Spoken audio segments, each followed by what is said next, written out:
जो एसक्यूएल सीखने का हमारा ऑब्जेक्टिव है वो ये है कि हमें अपने आप को जॉब रेडी बनाना है। तो कौन कौन से ऐसे जॉब रूल्स हैं जहां पे एसक्यूएल बहुत ज्यादा यूज होती है? तो यहां हम देख सकते हैं data analyst, data scientist, business analyst, database administrator, software developer, data engineer, BI developer, product manager, quality assurance engineer और डिजिटल मार्केटर। ये सारे ऐसे जॉब रोल्स हैं जहां पे एसक्यूएल एक बहुत इंपॉर्टेंट रोल प्ले करती है। तो आप इनमें से किसी भी जॉब रोल के लिए अगर प्रिपेयर कर रहे हैं तो आपके लिए एसक्यूएल एक बहुत इंपॉर्टेंट पार्ट है जिसे आपको सीखना पड़ेगा। तो अब ये एसक्यूएल आखिर होता क्या है? तो इसको अगर मैं आपको एक बहुत आसान शब्दों में एक बहुत ही इजी एग्जाम्पल के थ्रू समझाऊं तो ऐसी जो दुकानें होती है, हम सबने अपनी रियल लाइफ में ऐसे कोई ना कोई शॉप का, ट्रेडिशनल स्टोर्स का जरूर एक्सपीरियंस किया होगा। तो बेसिकली हम क्या है? हम है बेसिकली यूजर या फिर हम है कस्टमर इस दुकान के। तो अब जैसे मान लो कि ये जो एक ट्रेडिशनल यहाँ पे कपड़ों की दुकान है, यहाँ पे मुझे कोई कपड़ा चाहिए तो हम जाते हैं, हम डायरेक्टली जाके खुद से कपड़े नहीं लेते। हम सबसे पहले क्या करते हैं? हम दुकान में जाते हैं, हम ये जो दुकान के भैया होते हैं, दुकान वाले भैया को अपनी रिक्वायरमेंट बताते हैं। जैसे फॉर एग्जाम्पल कि मुझे यहाँ पे एक रेड कलर का सूट चाहिए जिसका साइज होना चाहिए मीडियम। तो मैंने अपनी क्या रिक्वायरमेंट बताई, इस दुकान वाले भैया को बताई। अब ये दुकान वाले भैया क्या करते हैं? इनके पास जो स्टॉक्स अवेलेबल होते हैं उसमें जाते हैं और मेरी रिक्वायरमेंट के हिसाब से जो भी चीजें अवेलेबल होती है वो निकाल के मुझे देते हैं। राइट, यही प्रोसेस होता है मैम। लेकिन इसका एसक्यूएल से क्या लेना देना? तो एसक्यूएल में बेसिकली ये होता है कि हम यहाँ पे जो है, हमारा काम क्या है? यहाँ पे हम यहाँ पे हैं यूजर। अब हमें क्या चाहिए? ये जो आपकी पूरी दुकान है ना, ये जो बड़ी सी आपको यहाँ पे दुकान दिख रही है, दैट इज योर डेटाबेस। अब ये बड़ा सा डेटाबेस है जहां पे बहुत सारा डेटा क्या है? स्टोर है। तो ये दुकान क्या हो गई? ये दुकान हो गई बेसिकली हमारा डेटाबेस। अब इस दुकान से, ये जो डेटाबेस है, इससे मुझे क्या चाहिए? एक पर्टिकुलर डेटा चाहिए। और मेरा डेटा क्या है? मैं बोल रही हूँ मुझे रेड कलर का सूट चाहिए और मीडियम साइज चाहिए। मतलब मैं एक डेटा यहां से लेना चाह रही हूँ। तो मैं क्या करी? मैं डायरेक्ट इस डेटाबेस से जाके खुद से नहीं ली। मैंने किसको बोला? इन दुकान वाले भैया को बोला। फिर ये दुकान वाले भैया इस डेटाबेस के पास गए और मुझे जो चाहिए था वो मुझे निकाल के दिया। तो यहाँ पे ये जो दुकान हो गई वो क्या हो गया? डेटाबेस। और यहाँ पे ये जो हमारे दुकान वाले भैया हैं इस डेटाबेस को संभाल रहे हैं, तो इनको हम बोलेंगे डीबीएमएस, यानी कि डेटाबेस मैनेजमेंट सिस्टम। अब ये जो यूजर हूं, यानी कि जो मैं हूं, मैं यहाँ पे क्या बोल रही हूँ? दुकान वाले भैया को बोल रही हूँ। और दुकान वाले भैया क्या कर रहे हैं? अपने इस डेटाबेस यानी कि अपनी इस दुकान में जा रहे हैं और पर्टिकुलर जो मुझे चाहिए वो मुझे निकाल के यहाँ पे दे रहे हैं। तो अब मैं यूजर हूं और मैं जो दुकान वाले भैया को बोल रही हूँ, तो दुकान वाले भैया हो गए क्या? डीबीएमएस, यानी इस डेटाबेस को, ये जो दुकान है, डेटाबेस जो है, इसको मैनेज करने वाले। अब मैं जिस भाषा में दुकान वाले भैया को समझा रही हूँ कि भैया मेरे को ना रेड कलर का सूट चाहिए और मीडियम साइज चाहिए, तो मैं कोई ना कोई लैंग्वेज का यहाँ पे यूज कर रही हूँ। तो जब भी कोई यूजर डेटाबेस मैनेजमेंट सिस्टम के साथ में इंटरैक्ट करता है, तो जिस भाषा में वो इंटरैक्ट करता है उस भाषा को हम लोग बोलते हैं एसक्यूएल। इसका मतलब ये कि जब भी हम लोग यहाँ पे बात करते हैं, डेटाबेस हमारे पास सबसे पहले अवेलेबल होता है, डेटाबेस। और मैं क्या हूं? मैं हूं यहाँ पे यूजर। तो यूजर जो है डायरेक्टली डेटाबेस के साथ इंटरैक्ट नहीं करता, उसके लिए बीच में उसको चाहिए होता है क्या? डीबीएमएस, यानी कि डेटाबेस मैनेजमेंट सॉफ्टवेयर। तो यूजर क्या करेगा? डीबीएमएस को कंट्रोल करेगा। और डीबीएमएस किसको कंट्रोल करेगा? बैकएंड में जाके डेटाबेस को कंट्रोल करेगा। और जो चीजें हमें चाहिए होगी वो हमें क्या करेगा? निकाल के देगा। तो अब ये जो डीबीएमएस होता है, इसके साथ में हमको इंटरैक्ट करना है, इसके लिए हम जो लैंग्वेज यहाँ पे यूज करते हैं इसको बोला जाता है एसक्यूएल, यानी कि स्ट्रक्चर क्वेरी लैंग्वेज। इसी को मैं आपको ये समझा रही थी इस एग्जाम्पल के थ्रू कि हम है यूजर, ये हो गया डेटाबेस, और ये जो सारी चीजों को मैनेज कर रहे हैं that is the database management software. और जिस भाषा में हम इस डेटाबेस मैनेजमेंट सॉफ्टवेयर के साथ इंटरैक्ट करते हैं that is the SQL. Right, अब यहाँ पे एक आपको थोड़ा बहुत अंदाज तो हो गया होगा कि एसक्यूएल आखिर होता क्या है। तो अब हम लोग यहाँ पे एक्चुअल डेफिनेशंस अगर देखें तो डेटाबेस एक डिजिटल फाइल है, कलेक्शन है, जहां पे सारी के सारी डेटा को क्या किया जाता है? स्टोर किया जाता है। और ये सारी चीजें डिजिटल तरीके से स्टोर होती है ताकि इसको हम लोग इजी तरीके से एक्सेस कर पाए, यूज कर पाए। अब डीबीएमएस क्या होता है? डीबीएमएस एक सॉफ्टवेयर होता है जो कि हमें डेटा को क्रिएट करने में, मैनेज करने में, डेटा के साथ काम करने में इजिली यूजफुल होता है। अब जैसे ये मेरा एक डेटाबेस है, अब इस डेटाबेस में अगर मैं किसी वैल्यू को कोई डेटा ऐड करना चाहती हूँ, हो सकता है किसी डेटा को मैं रिमूव करना चाहूँ, हो सकता है किसी डेटा को मैं यहाँ पे चेंज करना चाहूँ, तो ये सारी चीजों के लिए हेल्पफुल होता है हमारा डीबीएमएस। और इसी डीबीएमएस के साथ इंटरेक्ट करने के लिए हम यूज करते हैं एसक्यूएल का। अब ये जो डेटाबेस होते हैं ये क्या होते हैं, तो ये हमने अभी जाना, डेटाबेस मतलब कलेक्शन ऑफ डेटा। अब ये जो डेटाबेस होते हैं ये प्राइमरली मेजरली दो तरीके से होते हैं। पहला होता है रिलेशनल डेटाबेस और दूसरा होता है non relational database. Relational database क्या होता है? रिलेशनल डेटाबेस एक ऐसा डेटाबेस होता है जिसमें हम सारे डेटा को टेबल के फॉर्मेट में, रोज और कॉलम्स के फॉर्मेट में स्टोर करवाते हैं। तो जब हम लोग एसक्यूएल की बात करते हैं तो एसक्यूएल एक रिलेशनल डेटाबेस है, क्योंकि यहाँ पे हम सारे डेटा को टेबल्स, रोज और कॉलम्स के फॉर्मेट में स्टोर करते हैं। नॉन रिलेशनल डेटाबेस ऐसा डेटाबेस होता है जिसमें टेबल का यूज नहीं होता। इसका मतलब यहाँ पे हम लोग डेटा को स्टोर कर सकते हैं डॉक्यूमेंट के फॉर्मेट में, की वैल्यू पेयर्स के फॉर्मेट में।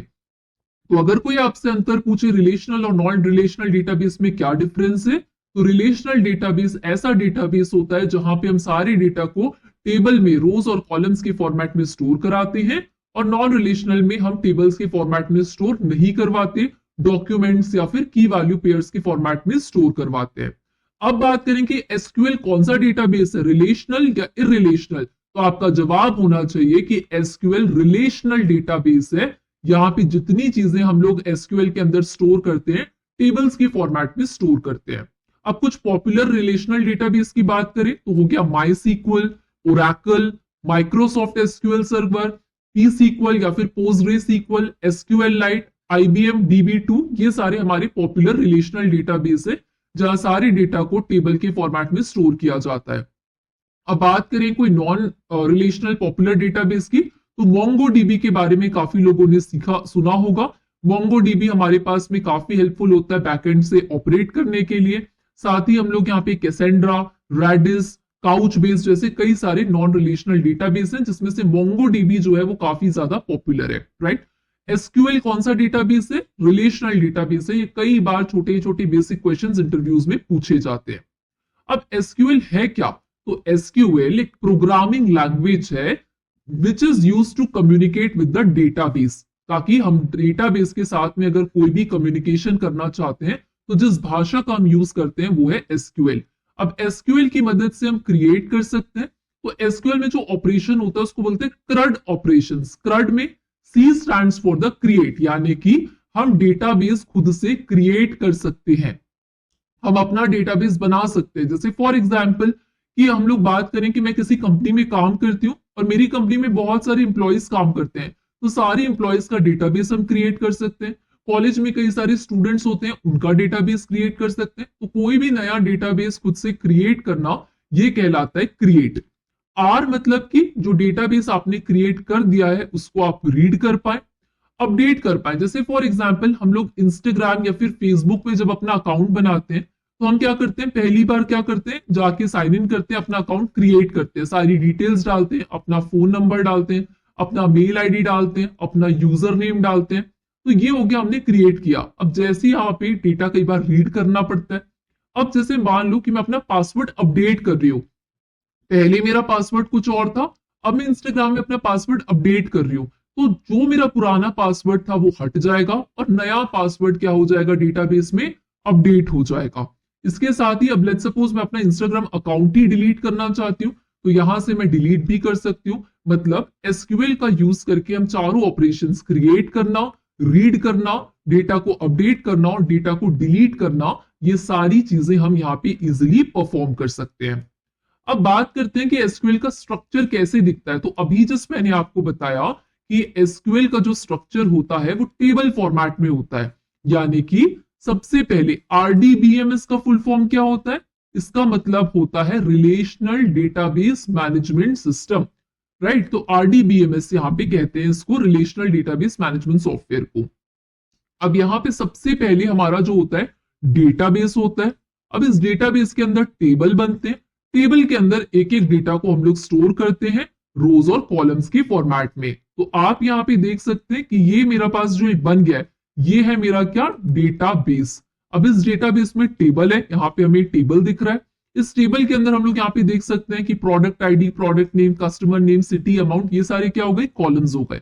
और यहाँ पे हम लोग देख रहे हैं कि एक एक रो यहाँ पे हमारे पास बनी हुई है, तो यहाँ पे रोज और कॉलम्स को मिला के बन गया टेबल। और इसके अंदर जो एक एक यहाँ पे हम लोग देख रहे हैं, जैसे प्रोडक्ट नेम में फ्रिज है, एसी, आईपैड, मोबाइल, फ्रिज, तो ये क्या हो गया, यहाँ पे एक एक रो में हम यहाँ पे क्या दे रहे हैं, डेटा दे रहे हैं। तो ये जो होता है, इस स्ट्रक्चर में हम लोग जब डेटा को स्टोर करते हैं टेबल्स बना बना के, ये होता है हमारे पास एसक्यूएल का स्ट्रक्चर। अब अगर हम देखें कि एसक्यूएल शुरू कैसे हुआ, कैसे एसक्यूएल बना, क्या हिस्ट्री थी एसक्यूएल की, तो सबसे पहले 1960 में, ऐसा नहीं है कि एसक्यूएल आज आया है, ये काफी पहले से हम इसके बारे में थिंक कर रहे हैं लोग। तो सबसे पहले 1960s में इसकी शुरुआत हुई थी, जिसको शुरुआत की थी आईबीएम नाम की कंपनी में। उन्होंने क्या किया था, इंफॉर्मेशन मैनेजमेंट सिस्टम आईएमएस को यहाँ पे डेवलप किया था, जो कि हिरारिकल डेटाबेस पे आधारित था। लेकिन 1970s में एक साइंटिस्ट रहे हैं E.F. कॉड करके, तो ये जो E.F. कॉड थे, ये आईबीएम में कंप्यूटर साइंटिस्ट थे। इन्होंने ही रिलेशनल डेटाबेस का कॉन्सेप्ट दिया। रिलेशनल डेटाबेस क्या, जो अभी हमने समझा कि जब भी हम डेटा को टेबल बना के स्टोर करते हैं, ये होता है रिलेशनल डेटाबेस। तो ये कॉन्सेप्ट किसने दिया था, ये कॉन्सेप्ट आईबीएम में काम करने वाले कंप्यूटर साइंटिस्ट E.F. कॉड ने दिया था।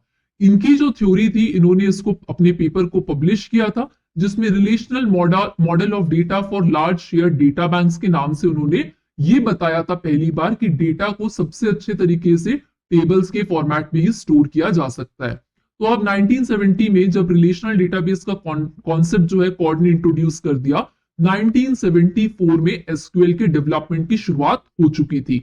इसको यहाँ पे आईबीएम की टीम के रेमंड एफ बोयस और डोनाल्ड डी कैमरलिन, इन दोनों साइंटिस्ट ने मिलकर एसक्यूएल को डेवलप किया था। क्या होता है, आप लोग कई बार सुने होगी, बहुत सारे लोग एसक्यूएल प्रोनाउंस करते हैं, कुछ लोग सीक्वल भी बोलते हैं। क्यों सीक्वल बोलते हैं, क्योंकि जब 1974 में एसक्यूएल बना था, तो उसका पहले जो फुल फॉर्म था वो था structured English query language, structured English query language. तो इसके हिसाब से लोग इसको सीक्वल प्रोनाउंस करते थे। लेकिन बाद में हुआ ये दरअसल कि सीक्वल जो था, वहां पे कोई और कंपनी के ट्रेडमार्क के साथ में काफी कॉन्फ्लिक्ट क्रिएट हो रहे थे, इसलिए इंग्लिश को यहां से हटा दिया गया और इसको कर दिया गया एसक्यूएल, यानी कि स्ट्रक्चर्ड क्वेरी लैंग्वेज। और ये किस पे आधारित था, जो 1970 में कॉड ने जो बताया था कि रिलेशनल डेटाबेस मतलब डेटा को टेबल के फॉर्मेट में स्टोर करो, इसी थ्योरी को लेते हुए, इसी रिलेशनल डेटाबेस के मॉडल को लेते हुए दो साइंटिस्ट रेमंड एफ बॉयस और डोनाल्ड ने यहाँ पे मिलके एसक्यूएल की शुरुआत की थी। आप जिनको अभी यहाँ पे फोटो पे देख रहे हैं, एक ये जो साइंटिस्ट है, इनका नाम है रेमंड एफ बॉयस। इनसे सीखने वाली बात दरअसल ये है कि इन्होंने बहुत कम एज में, आप समझेंगे कि इनकी जो पूरी की पूरी लाइफ थी 31 ईयर्स ही ये जी पाए थे, और इन्होंने 1972 में अपनी पीएचडी की पढ़ाई पूरी की और 1974 में एसक्यूएल के डेवलपमेंट के बाद इनकी डेथ हो गई। तो मात्र 31 ईयर्स ही इन्होंने कंट्रीब्यूट किया अपनी पूरी लाइफ के, और इतने कम समय में उन्होंने एसक्यूएल जो आज आईबीएम, गूगल, माइक्रोसॉफ्ट, मेटा, उबर, न जाने कितनी बड़ी बड़ी कंपनीज आज इसको यूज कर रही है। तो age is just a number. हम लोग सोचते हैं कि हमारी एज 30 हो गई, 31 हो गई, अब करियर ट्रांजिशन करें क्या, तो हम सिर्फ सोचते रह जाते हैं। लेकिन कई सारे ऐसे लोग हैं जिन्होंने इतनी सारी उम्र में भी, इतनी कम उम्र में भी कुछ बहुत अच्छे काम यहाँ पे करके गए हैं। तो ऐसे ये साइंटिस्ट थे रेमंड एफ बॉयस, जिन्होंने, आप सोचिए, जस्ट पीएचडी कंप्लीट हुई है, 2 साल बाद उन्होंने इतना बड़ा डेवलपमेंट एसक्यूएल का किया और उसके बाद वो इस दुनिया से चले गए। लेकिन उनका काम आज भी हमारे बीच है, जो कई सारी कंपनीज यूज कर रही हैं। उसके बाद 1979 में एसक्यूएल को पहली बार एक कमर्शियल प्रोडक्ट की तरह लॉन्च किया था ओरेकल ने। उसके बाद एसक्यूएल स्टैंडर्डाइजेशन 1986 में आया। उसके बाद वापस डेवलपमेंट होने शुरू हो गए। तो 1992 में एसक्यूएल 92 नाम से ANSI एसक्यूएल ने, मतलब ANSI मतलब होता है अमेरिकन नेशनल स्टैंडर्ड इंस्टीट्यूट ने, इस वर्जन को लॉन्च किया। कंटिन्यूअसली डेवलपमेंट होते गए। 1999 में इसका एक डेवलपमेंट वर्जन आया जिसमें ऑब्जेक्ट रिलेशनल फीचर्स इसके अंदर डाले गए। 2003 में XML फाइल्स को सपोर्ट करने के लिए यहाँ पे एसक्यूएल का यूज किया गया। 2016 में जेसन को सपोर्ट करने के लिए एसक्यूएल आया, और अभी 2022 2023 से और ज्यादा अपडेटेड एसक्यूएल के वर्जन हम लोग यहाँ पे यूज कर रहे हैं। तो ये था बेसिकली हिस्ट्री ऑफ एसक्यूएल।